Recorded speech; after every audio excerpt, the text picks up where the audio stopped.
Trevor says. There's no way I'm going to let him do anything else to me, Kara replies. I promise he gave you to me, and I won't let him torture you like that. I'm going to protect you, Trevor says. I'm not a piece of property to be handed to someone, Kara replies, much to the displeasure of Trevor. Trevor doesn't say another word as he stands and kicks Kara out of the anger. Kara screams, causing Damien to flip back to the security channel to see what's going on. He sees that Trevor is now kicking and beating Kara. Damien looks on while Trevor loses control of his feelings. Kara's screams get louder, and as Trevor now grabs the blowtorch, which he uses to burn her body from head to toe, letting her know he feels stupid and ashamed for sticking up for her. She'll regret not listening to him soon enough. Trevor sits her up against the door, placing most of her blonde hair over her face as she cries and begs him to stop. He burns her hair to the scalp.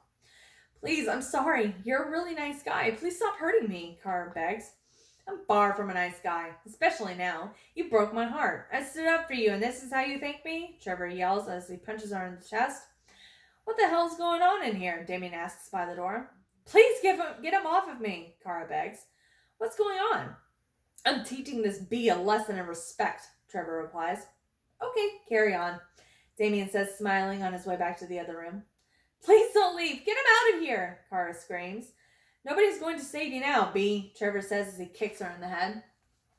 Reaching into the duffel bag, he grabs a power drill, which he uses to mock her for a bit. He turns it on and puts it close to her ear. Kara is dazed after the kick, and he takes a moment to drill into the back of her left knee. Kara screams as Damien enjoys the show from the living room, like a proud father refusing to interfere.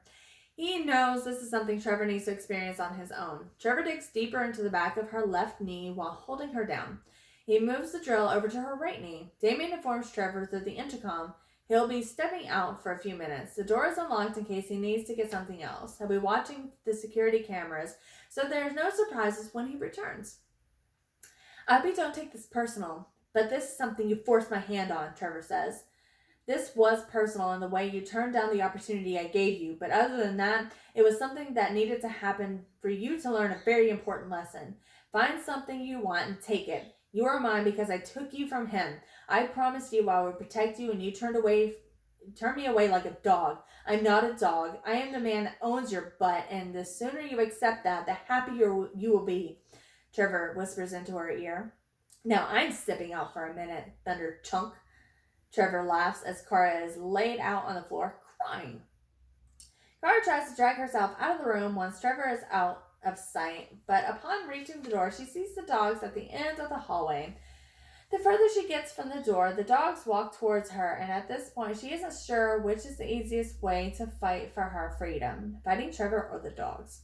Trevor's in the kitchen grabbing knives and a few other tools. Damien looks on confused as he sees that Trevor has left the door to the room open. Kara is halfway down the hallway as the dogs growl at her as they close in on her. The lights suddenly go out. Damien panics because he doesn't know what's going on in the house.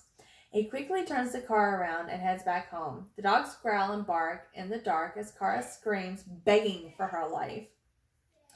Damien pulls in the driveway and sees that the lights are back on in the house, but Kara is lying on the floor in a pool of blood, surrounded by the dogs. Damien is concerned since he hasn't been able to see Trevor on the cameras and begins to search the monitor to see where he is at, but he's nowhere to be found inside the house. Damien gets out of the car, runs into the house, and over to Kara, only to see that she's dead, with her throat slashed as Trevor is roaming the backyard to see where he can get rid of the body. Trevor! Damien yells. Where are you? Where the F are you, Trevor? Damien looks throughout the house to see if he can find Trevor anywhere, but to no avail. Damien rushes over to Jeremiah's room, but he's no longer sleeping.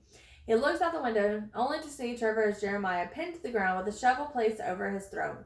Before he can open the window, Trevor stomps on the shovel repeatedly until he decapitates Jeremiah. Fuck. Oh, crap. Damien looks on in disgust as he runs out to see what has gotten into Trevor. What the hell is wrong with you? He saw what I was doing to Kara, so I had to make sure no one would get us caught, Trevor asks. But he was just a kid. They're easy to manipulate. I wasn't willing to put in the work to convince him not to talk. It's easier to get rid of people than to talk to them, Trevor replies. That's true, but he was a kid, and I hate murder. Clean up this mess. I don't care what you decide to do with them, but you can't bury them here. Okay, sorry, boss. Trevor replies. Okay, so that's the end of chapter 9.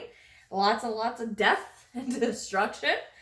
Next one will be chapter 10, A Bridge into the Past. So we will see what kind of crap Trevor and Damien get into next time. All right, so I will see you guys next time. Please remember to like, share, subscribe, and let me know how you like it. All right, bye guys.